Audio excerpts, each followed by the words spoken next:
Hello, everyone, and welcome back to Noah Unleashed. If you're new here, hi, I'm Melball, and I like watching Japanese wrestling. And this is Noah Unleashed, a weekly news and review show where I talk all about my favorite promotion, pro wrestling Noah. If you're not new here, welcome back to the glorious, glorious chaos. That is your Melball. I'm tired. I'm real tired right now. It is 2:30 in the afternoon right now. I am recording this on night 2, having gotten up at 3 in the morning to watch it at 3:30, and then went to the gym right after. I've been awake since.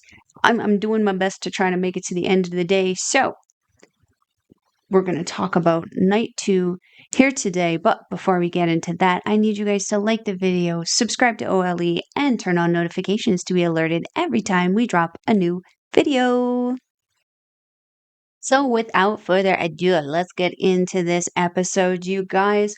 We are coming off of the chaos of night 1. Lots of amazing matches, lots of crazy news coming out. Well, not lots, just one major piece of news coming out of there, which is Ozawa is unable to continue in the competition after suffering an injury to the Lisfranc ligaments, which are the ligaments in between those tiny little bones on your ankle. I'll put a quick little picture up here. But unfortunately, and as a result, Ozawa will no longer be participating in this year's N1, and all his matches have already been dubbed forfeit, which I included in the points at the end of the last one, but we'll also be adding, obviously, to the end of these ones. But without further ado, no more rambling. Let's focus. This is night 2, September 11th. We opened up the show with a couple other matches before getting into the N1, which I'm going to briefly talk about here. So match number 1 was a 6-man tag match featuring Kai Fujimura, Alejandro, and Atsushi Kotoge taking on the team. Off to a great start. Taking on the team. Los Golpeadores, GHC, Junior Tag Team Champions, Alpha Wolf, and Dragon Bane, as well as Junta Miyawaki. So, Bane and Alejandro really showing off that lucha skill. In this guy, just so good. Before then, even Alpha Wolf and Kai Fujimura also turning it up. This was a straight out fun, high paced junior match. Los Golpeadores doing the tabletop drop kick in the corner, which is usually something that Fujimura and Alejandro did. I liked that little rub there, that little nub. Alpha Wolf just bending over Alejandro and like just moving him around to get the foot within range and numbing on the foot, and then numbing on the hand, and then again on the ropes. Just feed the man. He is hungry. But Alpha Wolf coming back and running Alpha Wolf real good. Miyawaki and Fujimura getting into a strike exchange that ends with Fujimura hitting a drop kick, but Miyawaki ends up hitting a suplex. Fujimura going for, we're going into the finish here. I just didn't write it. Fujimura going into the finish, going for a drop kick, but Miyawaki avoids it, catches him, and then just rolls up and folds him right over, lawn chair style, for the win. Miyawaki picking up a big win and a needed win. He's been kind of that guy who's kind of been going on to a lot of teams lately and then just not being quick, close enough, and getting that unfortunate upset loss. So it's nice to see the energy put back into Miyawaki in this. Post-match, though, Fujimura not too happy about the results, and him and Miyawaki getting into some fisticuffs in the ring, outside of the ring, almost into the back. A little bit of frustration coming off of Fujimura going into their tag team match against Los Golpeadores for the titles there, but I suspect that Fujimura will be able to kind of make a little bit of a comeback from this. We got some time. A little bit of time. Not a lot of time, but we got some time. So the second match that we had on the show here was a tag team match that featured Black Mensore and Amaska taking on not featuring, taking on Team Daiki. I loved it. Daiki Odashima and Daiki Inaba. So this was really funny, but like I was writing my reaction, like a quick little post on Twitter. As I was looking at my phone, suddenly I hear the bell and I look over and Mensore was pinned by Daiki Inaba, and I went, what? Poor Amaska just looking absolutely dejected. Oh man, okay, so they restart the match though. And Odashima really showing off. He's really been stepping up even more, and I didn't think it was possible for him to step up anymore, but the standing backflips are just becoming a treat to see coming out of Odashima. So Mensore doing the rope walk, but a thunderous Jonitsu knocks him off of the ropes. Finish comes with Odashima hitting a plancha on Amaska on the outside and Inaba locking on a very interesting looking, I think it was an abdominal stretch that just got taken down to the ground, Mensore tapping. This was a goofy little match that just gave me the giggles before getting into the seriousness of the rest of the night, which I needed because, man, again, waking up at 3 in the morning to get ready for the 3:30 start time was it was a little bit, it took a little bit more than an energy to get me going. Energy drink. Finish the words. Oh my gosh. Get through the episode. Get through the episode, Melball. So we're going to get into the first match of the N1 Victory Tournament tonight. It is a Block B match, match number 3, featuring Jack Morris and Ricky Knight Jr. So as I mentioned in the first video, for the N1s, I'm going to give you guys my Block A and Block B matches and talk about them in a little bit more detail. And we're going to keep the other ones in a little bit of lesser detail to kind of keep the episodes a little bit shorter. So there was only 2 Block B matches on this show tonight, and that was this one and the main event, which was Marufuji, Naomichi Marufuji versus Kenoh, I think. Yes. Naomichi Marufuji versus Kenoh. I actually picked this one as my Block B pick. So let's get into it. So suspiciously clean break on the ropes in the beginning of this one, and just because I'm used to Jack Morris kind of being a dick, so I'm kind of adjusting to him being a good guy. The UK strong style very much on display in this one. Lots of reversals and that unique style of reversals. Lots of pin attempts, lots of roll throughs. Some very unique and fun looking chain wrestling. Morris hitting that big tope suicida. He does, and my goodness, every time I hold my breath watching for that barricade, he just has a very good awareness of where he is and has the ability to just catch himself very effortlessly on the barricade there. Snap body slam by Knight Jr., who then puts Morris against the ropes and starts chopping him, followed by a huge delayed suplex. There was also a weenie grab by Ricky Knight Jr. on Jack Morris, which I was like a little baffled by, a little confused by. I think Morris was as well, and maybe that was the point. Distraction weenie grab. Drop kick in the corner, followed by a high drop kick and then a low one by Knight Jr. Both of these guys going for jumping knees, but then just kind of meeting in the middle and both men down. Elbows from Morris, answered by Knight with strikes, but Morris hits a Falcon Arrow. There's a Styles Clash by Knight. I don't know what he calls it. If you know, let me know in the comments down below. A Styles Clash by Knight for 2.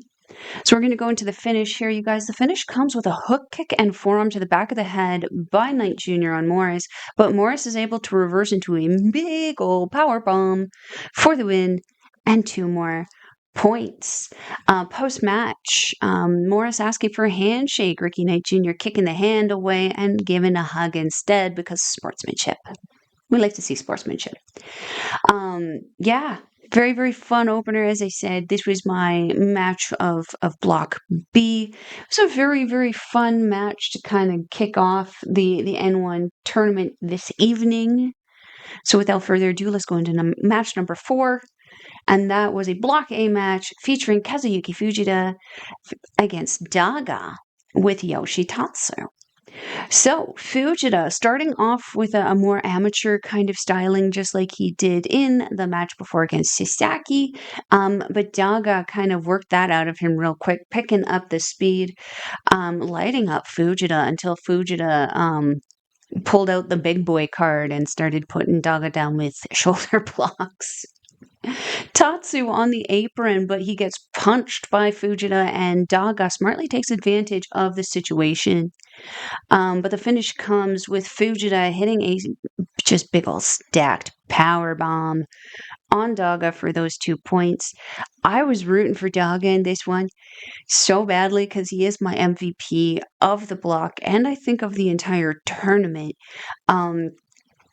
Did a really, really good job combating the big boy, but Kazuyuki Fujita seems to be on a mission this tournament, now sitting on top of the block with 4 points at this point. Gotta give it to the big boy, beast boy in Kazuyuki Fujita. It was a shock for me, and maybe it speaks to my inexperience in watching pro wrestling Noah. As I mentioned before, I just started watching Noah in December. This is my first N1 tournament, and this is kind of like my year to kind of get to know these wrestlers and their styling. I just didn't expect Fujita to be again at the top of the block on night 2. We'll call it a happy little surprise. So going into match number 5, this was another Block A match featuring Ulka Sasaki taking on Tetsuya Endo. Now my heart was a little tugged in this one because I'm a fan of both of these guys, and I'm really, really hoping for them to kind of link together and start becoming a bit of a tag team after the N1 victory here, along with Hayata, who has also become a bit of a lone wolf lately. So let's talk about how I'm feeling at the end of the match about that situation. So, Endo, kind of coming in looking a little handsome, say a little bit of a windswept look, giving me Bang Chan from the latest Karma album, which I love. Sasaki is so effortless with his transitions and submissions and really pulling Endo into that style as well. I'm used to seeing Endo with that not more aerial, but I'm used to seeing him hit a lot more aerials than he did in this match, whereas he was really showing off his ability to defend against submissions and also going deep into his own technical background, which I really appreciated. These two work so good together. Again, I mentioned I want to see them start teaming together throughout this entire match. I kept thinking that they work so well together, regardless if they're teaming against each other or teaming with each other. It's so good. Where am I here? The finish. The finish comes with jumping knees from Endo, but Sasaki locks on a choke, which Endo reverses into this spin out, sit out power bomb, followed by a corkscrew 450 for the win and getting his first 2 points in the tournament. Endo offering the handshake post match.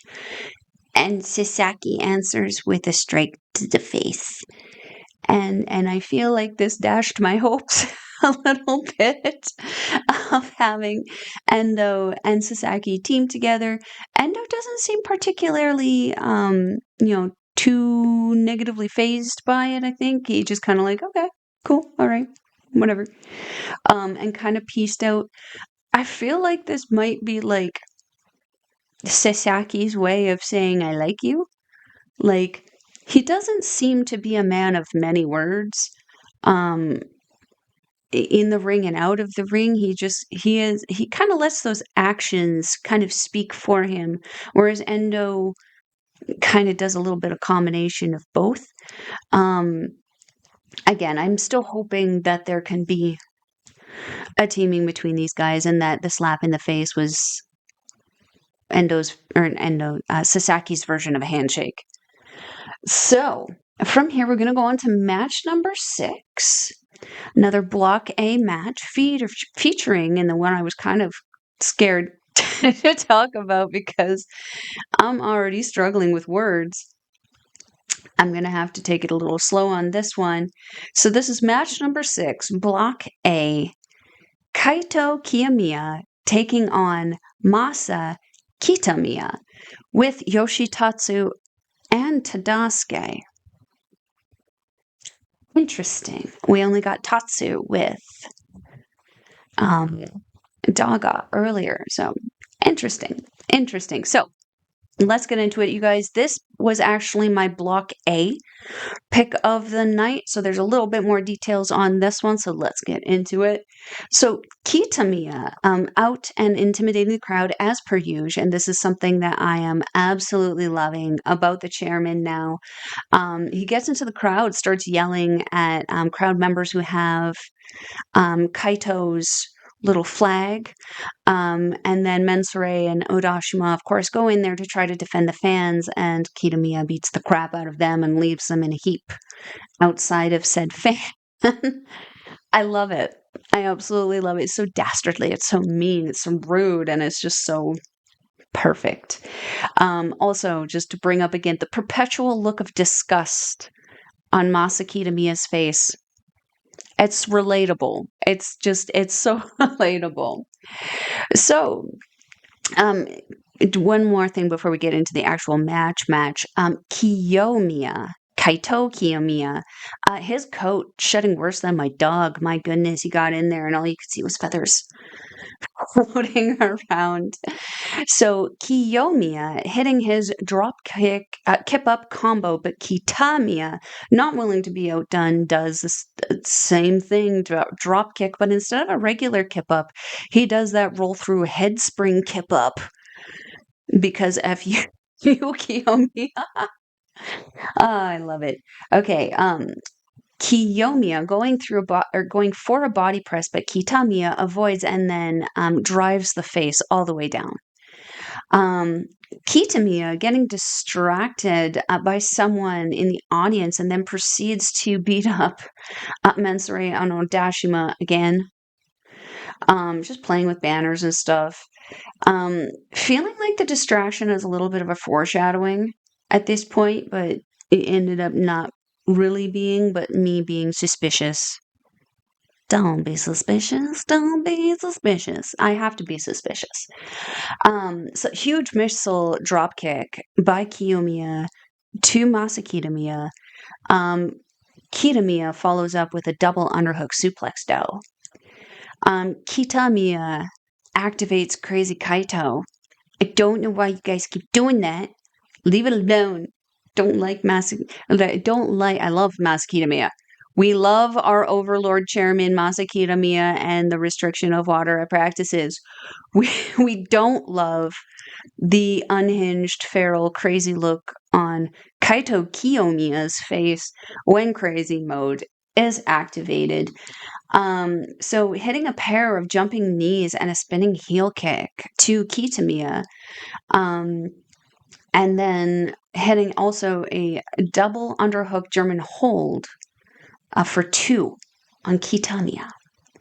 Kiyomiya going for the skywalk elbow, but the team distracts the ref, and Kitamiya hits the ropes, causing a fall to the Kaitos on the Kishnikis, on the, paint that picture, and follows up with a big lariat in the ring.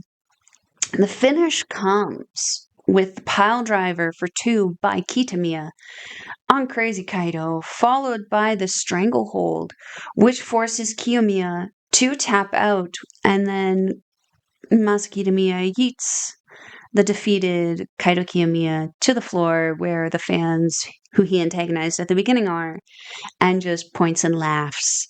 His laugh, his evil maniacal German laugh. This match was so fun. I am loving this heel Masa Kitamiya. Like, when he was the capri wearing, blonde mohawk version, he was still really very solid wrestler. And I was still very entertained by him. I didn't understand why he wasn't doing as well. But this heel Kitamiya, that's money. That is money. And that's going to be a very good distraction from the fact that we're now going to be missing Ozawa. So we're going to go into the last two matches here. Match number 7, Block A, featuring Kenta taking on Manabu Soya. So this is a little goofy. This is another little goofy match. Manabu Soya coming out in his ref gear from when he was reffing the Tadasuke Hayama a match, which kind of baffled me for a little bit, but it worked. It worked. It's a good distraction, and that's what it was.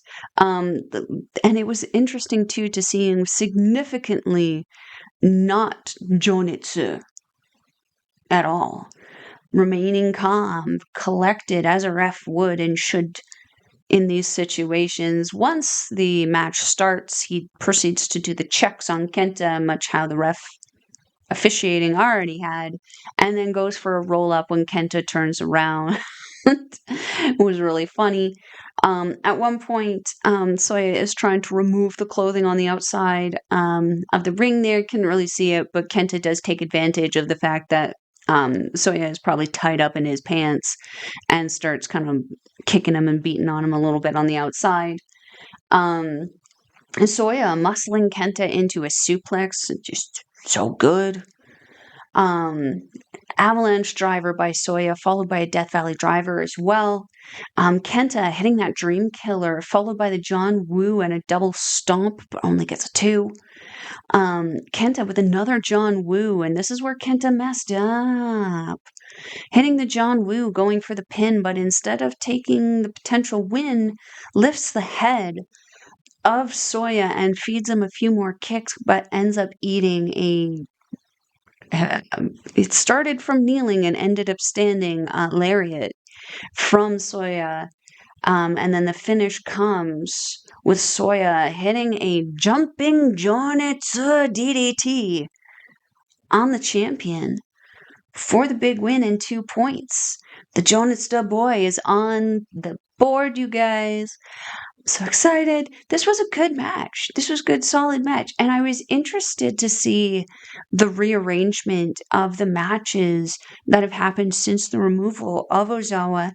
Kenta was in the main event for pretty much the whole tournament, but it seems there's been a little bit of a shuffle going on, and I really like it.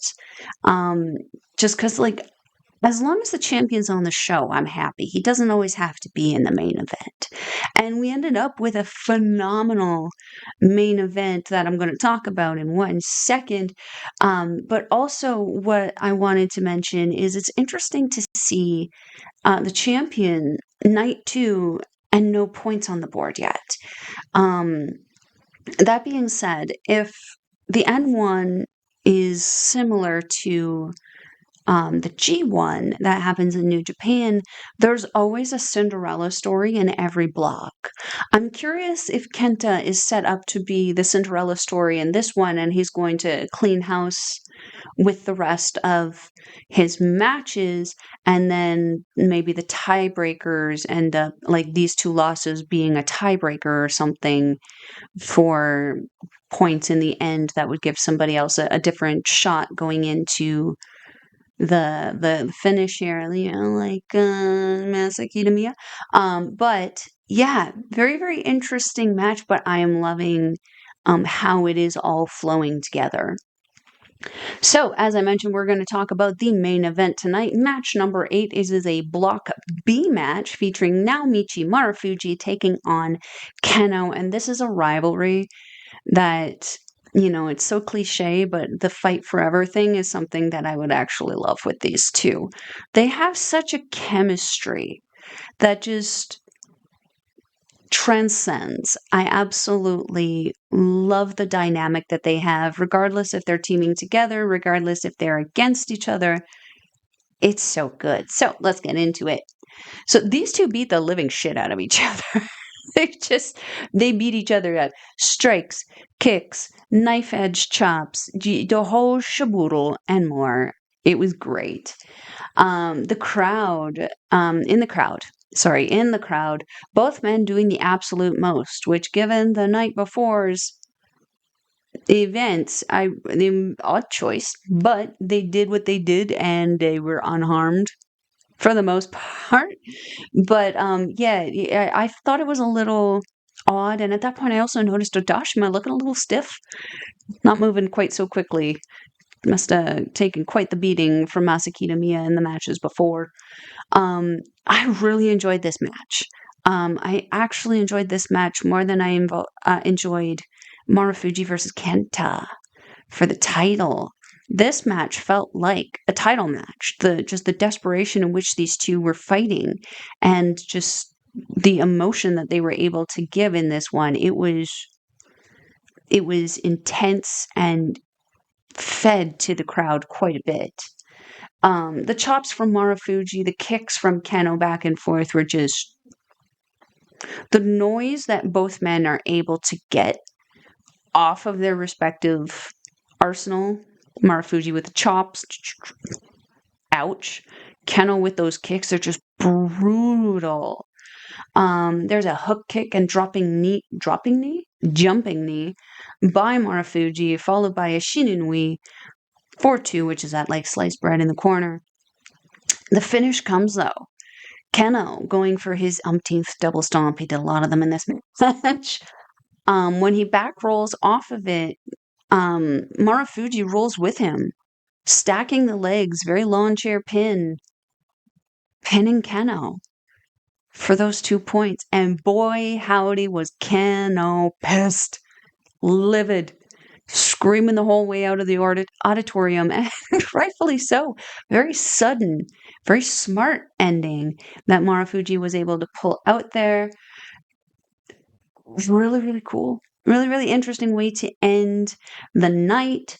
So, that being said, you guys, ending the night here with the points sitting at the end of the night for Block A. We have Masa Kitamiya, yay, and Kazuyuki Fujita sitting at the top of A block with 4 points. We have Daga, Kaito Kiyomiya, Tetsuya Endo, Manabu Soya all sitting with 2 points. And then we have Ulka, Sasaki, and Kenta sitting with no points. For Block B, we have Jack Morris sitting on top of the block with 6 points. We have Galeno, Ricky Knight Jr., Naomichi Marufuji, all with 4 points. And we have Daiki Inaba, Harutoki, and Kenoh, all with 2 points. And unfortunately, Ozawa will be sitting at no points for the rest of the tournament. So our next show for the N1 is going to be on the 13th, which is 2 days, and will feature Block A matches between Kenta and Daga, Ulka Sasaki, and Masa Kitamiya. That's going to be good. Manabu Soya and Kazuyuki Fujita. And if you guys remember, there were some frustrations with those two going in after the Jonitsu shake on Kenta, which caused him to spit that Genki drink in Fujita's face. Block B, we have Galeno taking on Daiki Inaba, and we have Naomichi Marufuji taking on Jack Morris, as well as a couple multi-person tag matches, which we'll be talking about when I make that video. So that brings us to the end of the video, you guys. What did you guys think of this night? I felt like it was like a continuation of like a good chaos. Like it was obviously night one was a great tournament for everybody, but Ozawa, unfortunately, at this night just seemed to keep going and going and going with just the intensity. And I hate using the word desperation, but it really does feel, especially now in Block B, a lot of intensity coming on with these guys. These guys are kind of giving it their absolute just 110,000%. Not to say we're not from Block A. We are Block A as well. But man, the guys in Block B, they kind of almost saw Ozawa go down and went, uh-oh, we got to step up. I'm really, really loving the tournament that Tetsuya Endo is having. I'm loving the tournament that Daga is having. This is a solid group of guys to have in this tournament. And if you weren't watching it, what are you doing? Because you can get access to all of this on Wrestle Universe for 1,298 yen, 13 Canadian, probably roughly 10-ish American, and I don't know how many pounds, you guys. I'm sorry, I'm not a currency expert. But not only do you get access to Pro Wrestling Noah on Wrestle Universe, you get Marigold, you get DDT, you get Tokyo Joshi Pro, and so many more. So get on that. I'll leave a link in the description box below. But with that being said, and now that plug being done, we have come to the end of the video, you guys. Don't forget to like the video, subscribe to OLE, and turn on notifications to be alerted every time we drop a new video. If you want a daily dose of Melball, you can catch me on the X thing at Collins Melball. You can catch me on everything else, Facebook, TikTok, Instagram, Mastodon, and Blue Sky at Melball Collins. What else? What else? I think that's everything. I did everything out of order today. Oh, I will also leave links to Pro Wrestling Noah's YouTube channels. There is both a Japanese and English one. There's more content on the Japanese one than the English one. Unfortunately, though, it is not in English, nor does it have English subtitles. However, when you're watching Naomichi, Marufuji, Manabu, Soya, and Hayata do a drinking contest, you just need to enjoy the moment. So, that all being said, you guys, I will see you for night 3 on the 14th. But I am your Melball. Matane! Mwah!